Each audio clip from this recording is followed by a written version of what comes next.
இது ரொம்ப ரொம்ப ரொம்ப ரொம்ப அபத்தமான ஒரு ஸ்டேட்மெண்ட்.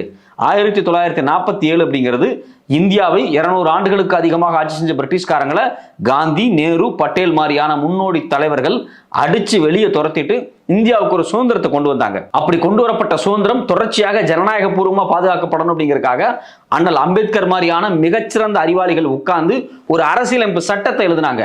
அந்த அரசியலமைப்பு சட்டத்தின் அடிப்படையில் தான் இன்னைக்கு இந்தியா ஜனநாயக பூர்வமாக கொஞ்சம் நெஞ்சா நடந்துகிட்டு இருக்கு. அப்போ அரசியலமைப்பு சட்டமே தவறானது. 1947 நமக்கு சுதந்திரமே கிடைக்கல அப்படிங்கும் போது புதிய அரசியலமைப்பு சட்டத்தை இவங்க எழுத முயற்சி பண்றாங்களா அப்படிங்கிற கேள்வி நமக்கு ஒன்று வருது.